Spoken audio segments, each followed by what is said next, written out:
Hey, Brent, man, thanks for being on the show. I am excited, Danny. What a great podcast and great audience. So I'm excited to do this, have this conversation with you, and provide as much value as possible, as much energy as possible, because you know as well as I do how incredible and life changing being a real estate entrepreneur is. So yeah, let's crack this thing wide open. Awesome, man. And yeah, I appreciate you bringing the energy because it makes me try to up mine a little bit. Most of the time, I'm just like this mellow, calm guy. So having that on here is a good change of pace. I appreciate it. It's good. Yeah, man. So I've seen some of your stuff on social media, and it's excellent content, excellent, energy, and you guys do some cool stuff. It's really animated, and I like it a lot. That's why it's kind of weird that we've not talked before. And I was super excited to be able to make contact with you and for you to agree to be on the show. So yeah, it's about time, Danny. I don't know. I don't know where the invite was. It just took you a little while, but here we are. So yeah, no, I'm excited. better late than never. That's right. Yeah. So you've got a cold calling, talk to people, plan, the strategy that you use and you talk about quite a bit. And I think it's super valuable. I love the content in here. And so I want to dig into that. But first, for anybody that might not have experienced anything that you've put out there yet, Sure. You share your story, share how you got into real estate and your whole progression up to where you are today. Yeah, my best friend gave me Rich Dad Poor Dad when I was in college. I went to college for athletics. I wasn't really too excited about getting a job afterwards or getting onto like a career path. I was kind of floating, you know what I mean? I think a lot of us are like that 18 to 22 to 25 year range where we're kind of trying to figure out where we can find a foundation to start building off of. And I read that book and it breaks your brain, right? It just breaks your brain. You're like, oh my gosh, there are 4 different types of, people when it comes to your professional life, right? The employee, the self-employed, the business owner, and investor. And I was like, well, I want to be an investor. I want to skip right to the end, right? Yeah. Just being naive and kind of like, yeah, I can just go and do that. I don't know how I'm going to get money, but I'm going to just go and do that. Well, that led me to going to real estate school because this is like 2003. There wasn't YouTube, there wasn't podcasts, there wasn't a lot of exposure. A lot of the real estate investing training was kind of like traveling seminars that went around. And I just didn't, I went to a couple of them, but it just didn't feel right. So I was like, well, I'll get my real estate license and I'll just start like figuring out the verbiage and how to understand values of properties and understand how to do this real estate business. And that kind of, I kind of fell into the realtor type model and was stuck there for a little while and kind of cut my teeth just representing people as a realtor, and with always the intention of being an investor. I always wanted to do fix and flips. I always wanted to bid at the auction. I always wanted to find the ugly houses and do something and clean up this kind of blight on the street out there in the communities that I lived in. And it just never, it took me a lot longer. Let's just say that it took me a lot longer, Danny, to get to that side of the business, because once you start making good income as a real estate agent, you kind of you start building a different business. That's a whole different business. So it took me a little while to figure out that you could just go directly to property owners that have rough looking houses and have a quality conversation with them and make a ton of money. And that really turned in 2012, 2013. And since then I've been focused on wholesale and flipping since 2013. Yeah. Nice, man. Yeah, that's a huge change, a huge shift that happened for me as well. That whole shift into direct to seller, it changes everything. And I'm sure there were all kinds of fears around doing that, right? I mean, there's so much unpredictable, things that could happen, questions asked of you, all this kind of stuff that's just kind of weird.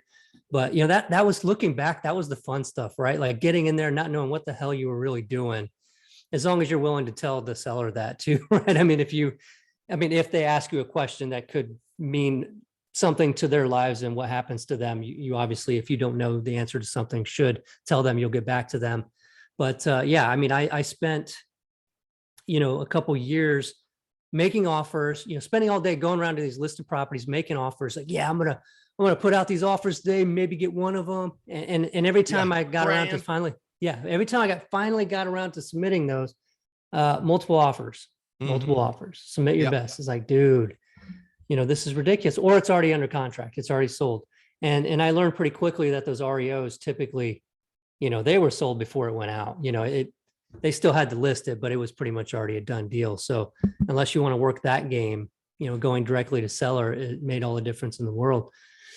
Yeah, So it's really interesting, Danny, and I love that you mentioned that because there's a lot of people that I talk to that are just getting started in this, and there's fears, there's apprehension, there's kind of like some anxiety around, what do I say to people and how do I explain to them that I'm new, or how do I explain? I remember doing this, and now I look back on it fondly. So for everybody else that's just getting started, you're gonna look back and you're gonna be like, oh, that was like my hustle season. That was like the time that I was really like all the things were getting aligned in my brain so that I could be really good at this. And now that you build the skills, of being able to source discounted properties. And once you do that, you're kind of set for life, in my opinion. I always encourage people for the first 12 months, just focus on finding ugly houses and getting big checks.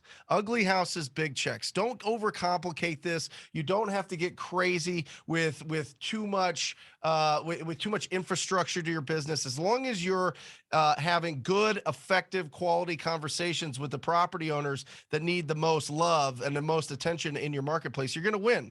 And those are the people that have typically properties that are vacant, properties that are going through probate, properties that are inherited, pre-foreclosure, tired landlords, that type of thing. And it's wildly rewarding once you do have that conversation with them, solve their problem, and make a big check on the back end of it. It's an incredible feeling. yeah, absolutely. And back then, talking about it to people, there was this hesitation to work with sellers because it was, people would say things like ambulance chaser, or these different derogatory terms, and it really could start to affect you, because if you're doing research on that and then you're seeing that in the forums and people are saying, no, that's not right, and all this kind of taking advantage of people, all this kind of stuff, you could talk yourself out of it, because we're all looking for an excuse sometimes to avoid the hard things, right? And so if we see something like that, we're like, oh, well, that's probably true, so I'm not going to do that. I'm going to take the high road, even though what you're doing is based on fear. It's just a cop out, right? Yeah, And well, so, it's selfish too, Danny. I mean, it's selfish to think that you know what's best for a property owner. right. Like when you're having a quality conversation with them and they tell you, I just want to get rid of this property. I want the speed and convenience. I don't care about the equity or potential equity in this property. And you say, oh, no, no, no, no, no. Let me tell you what's best for you.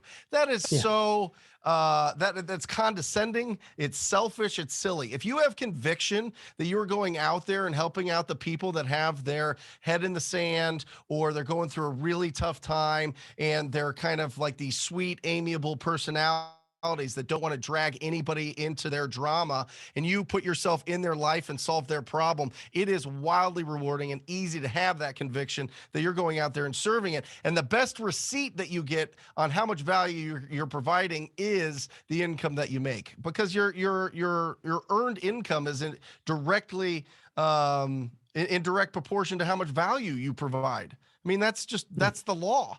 I mean, that's just the way that it works. So it's really interesting when people are saying, well, you're going after people that are in uncomfortable situations. Well, who else is going to help them? A real estate agent? No. Yeah, and they're looking for help, and they're not stupid, right? If you say, well, I'm not going to do that because it's taking advantage, well, then you're assuming they're too stupid to know better. And the 100%. It's sellers, when you condescending. go out and Yeah. do this, you'll find out that they're not stupid. They just know that I don't want to deal with this stuff, and I'm willing to let you make a profit. I know I could get more for it, but I don't care. That's it. The analogy I love, Danny, is every time I get a new car, I trade in my car with the dealership. I know that if I go and get it cleaned up and I put new tires on it and I make sure that everything's running great and I get the engine all looking good, I can put it all out on the market and get Kelly Blue Book price. But I go and trade it into the dealership for speed and convenience. And the fact is, 6 to 10% of the real estate market does that. That's just a fact. Hmm. 6 to 10% of the real estate market just wants that speed and convenience. They just want somebody to come in with a cash as is offer. And that's why people sell at a discount. People are like, you can never get this property for this price. You can never get discounts in this market. We do it every single day of the week. We do it every Yeah. day because we're really targeting the people that have some sign of distress, whether it be the distress in the property, the condition of the property, emotional distress. They're going through something that this is just really stressing them out, or they're going through financial distress. So we go out and that's the people that we serve. And some people don't get that, but the people that do make a really good income. Oh, heck yeah. Yep. So tell me, how did the transition happen for you to form TTP, to create, to talk to people? Tell me about how that all came about. Well, I was looking at what is the commonality between every deal that I've done. It's over 1,000 deals. What's the commonality? Well, at some point we had to talk to them on the phone, right? So I was like, okay, how do I get better on the phone? How do I ask better questions? How do I make sure that I'm spending time with people that are going to be likely to do business with me? And so I just realized that if you are proactive, if you're going out there and you're trying to reach out to the people, then one, you don't have to have a huge marketing budget, which I didn't have at the time. And two, you're going to have these quality conversations on your own schedule. So I was always from 9 to noon, I was making calls and having really good conversations. And then I was also, Danny, I was trying out pay-per-click. I was trying out a lot of direct mail. And then all of a sudden I'm getting calls in the middle of dinner. I'm getting calls at the gym. I'm getting calls at Sunday at like 6:30 in the morning. I'm getting calls at all this time. And it was creating like a ton of like pressure and anxiety in my life. I was always like having phantom calls in my head that somebody was going to call me and I would miss it and I'd miss out on this big opportunity. So I found, okay, I'm going to be proactive. I'm going to have these conversations in the time that I want to have these conversations. And I'm able to talk to a lot more people for a lot less money. So that's all TTP stands for. It stands for talk to people. And it doesn't necessarily just mean cold calls. You could talk to real estate agents. You could talk to people through your social media. It's just about being proactive in your approach to this business to go out and find these incredible opportunities. So Nice. the transition was this, Danny. Sorry to not answer your question. That was kind of a roundabout way. But I door knocked. I was out there door knocking, and I talked to. It was the very end of the street. It was the last house, and I talked to the owner, and she did not want to sell her house, but she said, you know what? I'm the caretaker for the house 3 houses down. Let me go inside. She lives in New York. She wants to sell, but let me go inside and get permission to give you her phone number. And so she came back with her name, address, and phone number. I called her and I did my first deal. And then I realized all you need is a name, address, and phone number, and you can start this business. You can start building up a pipeline of opportunities that eventually start, transitioning into deals that you can either keep, flip, or assign.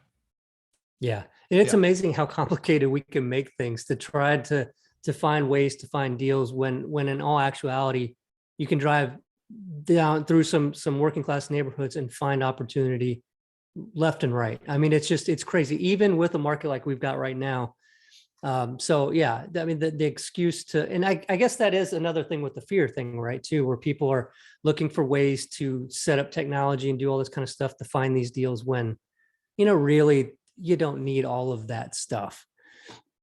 No, I you love don't. You that. need you Name, need to have address, quality phone number. conversations. You need Yeah. to be able to see what people's situations are. You need to understand the condition of the property, their timeline to sell that property, their motivation or what their problem is, and what price they want. You find out those 4 pillars, and you're having a really good conversation. And everybody else that wants to sell for retail, they want to keep it and hold it, fine. That's where they're at. The people that want to sell these properties as quickly as possible, that's who we do business with. And typically those are the properties that need the most work. Let's be honest. We're not buying really nice, pristine properties. These are properties that need significant rehab. Yeah, for sure. Yep. So with your kind of playbook, right? You're talking to people playbook. When there's some reluctance to speak to you, so let's say you called that person and for some reason there's some reluctance, right? You got an address, you got a name, and the phone number, you call them up and there's some reluctance. What do you do to overcome that?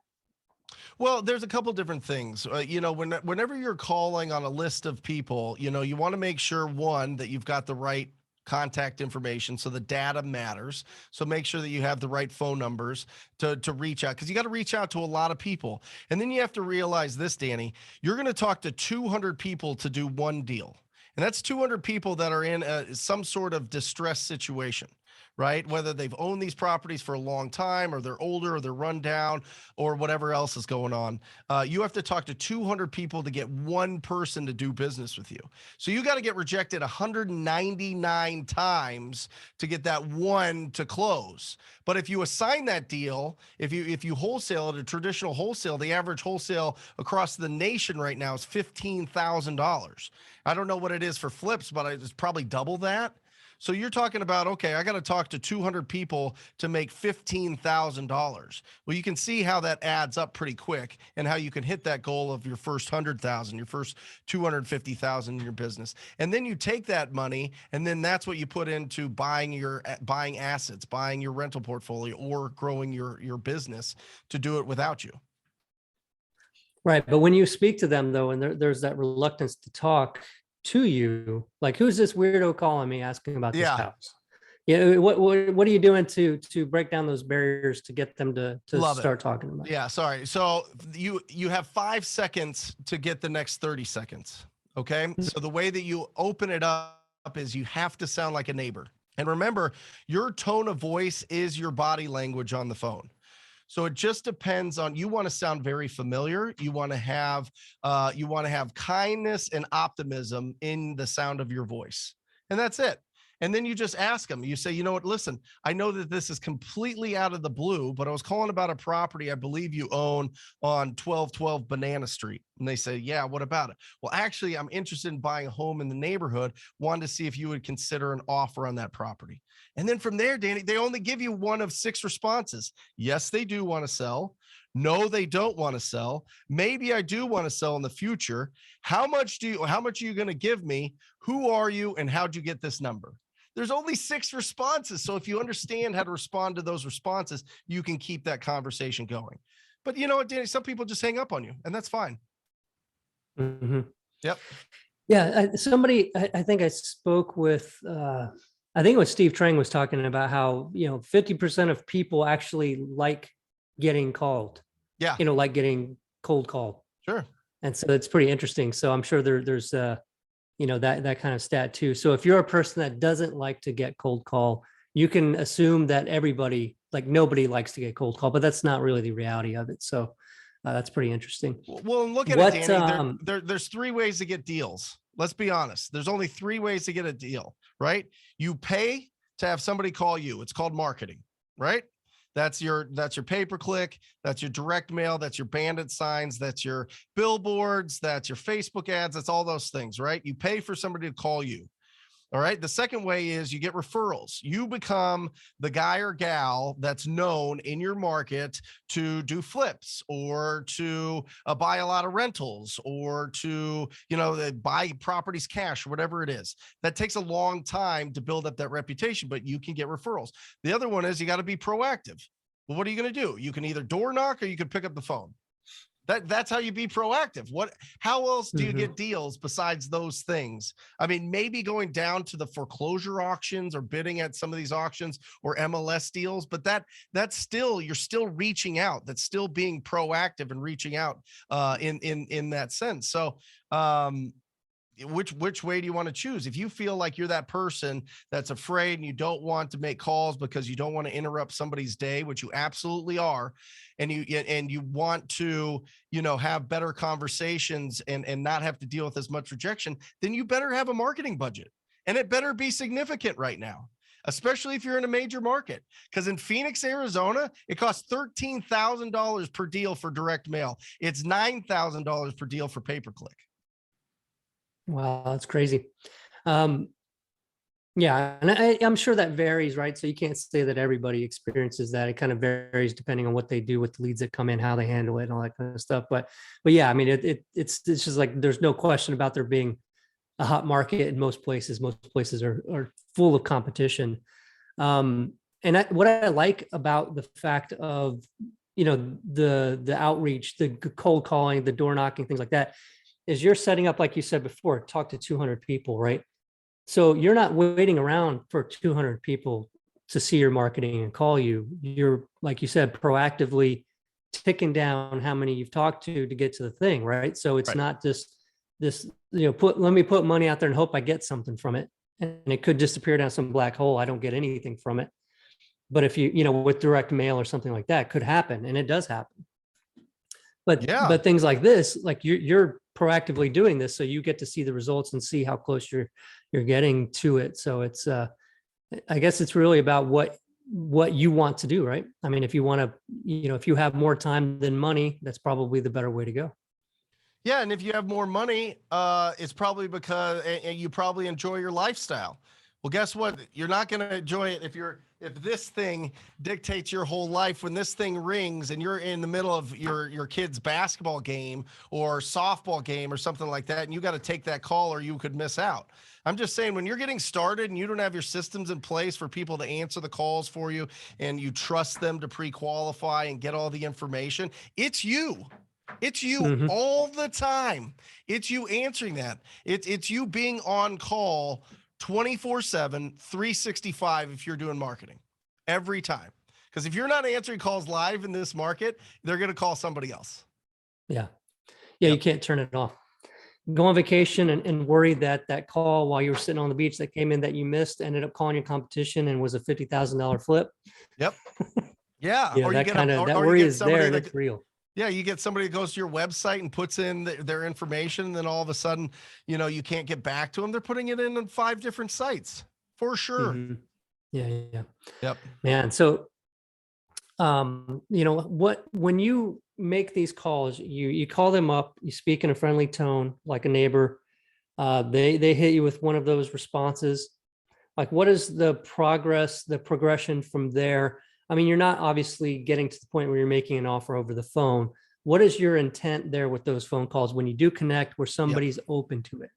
Every conversation with a property owner comes down to those 4 pillars of pre-qualifying: the condition of their property, their timeline to sell, their motivation, and their price. And you would think that price is the most important. I think timeline is the most important. Let me explain why.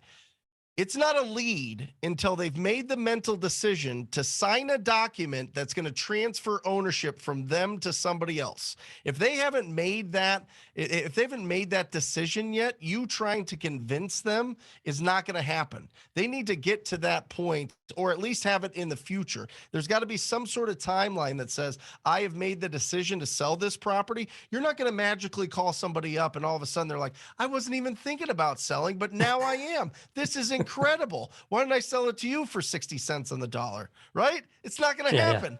It's yeah. not going to happen. So, and I put them in that order, Danny, because typically what happens if somebody says, yes, they do want to sell, they'll say, well, what are you going to offer me or whatever? The condition is very important. Can you tell me, what remodeling have you done to the kitchen and bathrooms in the last 5 years?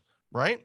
And that opens up. The longer you keep them on the phone, the more the conversation blossoms, the more you can really understand what's going on. And that force field starts slowly sliding off of the conversation that they have, and they stop stiff arming you and actually let you know what's going on. And typically, if you get the condition and the timeline, they're going to let you know the motivation. Right? When you understand, well, when do you want to sell? And typically it takes us 14 days to 30 days to close this and get you your money. Does that work for you? Yes. No. I need it faster than that. I need to wait until my tenant's out of there. I need to wait until we're in town to clear out the property. All of these different things, right? But you understand, they'll give you the motivation on why they want to sell based on the condition and the timeline. So you don't have to go like, well, why are you thinking about selling? Right? It's like, the most obvious question of all time, and people don't typically answer it the way that you want them to. So pull it out, pull the motivation or their problem that they're having through the condition and the timeline. And usually it's a condition. They're like, it's been beat up, it's been vacant, it's been this or that, it got inherited, that type of thing. Yeah, yeah. So, I mean, what is your what are your thoughts on the people that aren't there? Like you said, I mean, they've got to come to that point on their own, right? You're not going to convince them through fancy talk and No. was it Neuralink, NLP? You know, you're not going to get them to decide they want to sell their house if they weren't already at the point where they were kind of thinking in that direction anyway.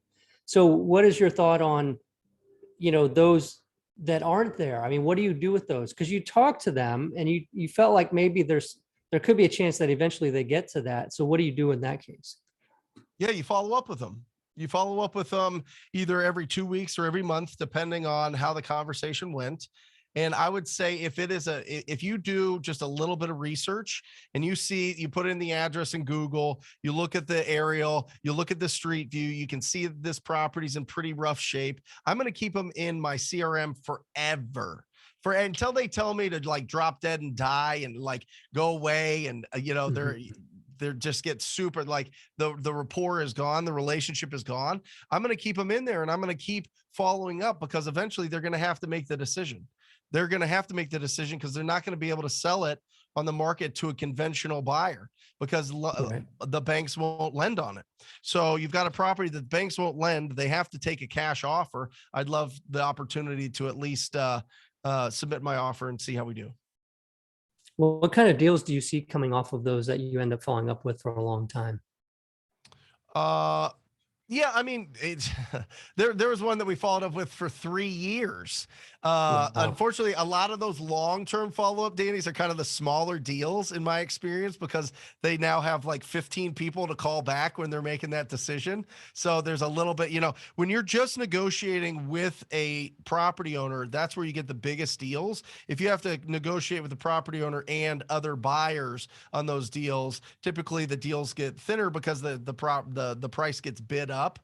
So they're typically a little bit smaller than people that are ready to go within the first 90 days of initial contact. But they still work. We still can help them out of that property. Yeah, that's awesome, man. Yeah. Yeah, well, thanks so much for sharing about your talk to people process. And I think that is insightful for what the reality is, what perceptions are sometimes of newer investors coming in and considering their options on how they're going to get a deal. And I really like this for a lot of people because it will show them you just have to talk to people. Yep. You can't assume that you're going to talk to a couple people, get a slam and deal, and it's just going to happen for you. So you find out the reality pretty quickly. Yep. Right. Yeah, and it just depends on what your goal is. If your goal is to just buy some rental properties or do some Airbnbs and have stuff fixed up and it's all good, that's fantastic. If your goal is to be a full-time real estate entrepreneur, you have to get big deals. You need to be able to fund. First, you have to be able to get out of whatever current job you have, if you have one. So you have to replace your current income. And then you have to really build this thing up so that it is consistently closing deals for you, because it takes a long time to live off of passive cash flow. A long time to just all of a sudden you're fine living, unless your expenses are next to nothing. But most people that I know want at least $10,000-$20,000 a month in passive cash flow to live off of, because you got taxes, right? And that takes a long time. So you have to get these big chunky deals. Either you wholesale it or you flip it. And where are you going to find those deals? You got 3 options. You buy people calling you get referrals, or you go and be proactive and you call them. Absolutely. Yeah. So if anybody out there listening wants to find out more about you and what you do, how can they find you? Yeah, a couple different resources. TTP Insider has all of our scripts, has a bunch of resources, has a bunch of downloads, and some free courses in there to kind of get people going and finding their first few deals. And then my YouTube channel, I go live answering questions on that 5 hours a week. I go Monday, Wednesday, and Thursday. So if you just put in Brent Daniels into YouTube, check it out. I'd love for you to be a part of that. Awesome. Yeah. Well, thank you so much for joining me. Thank you, Danny. I really appreciate it. This is great. Yeah, man. All right. Well, have a great one.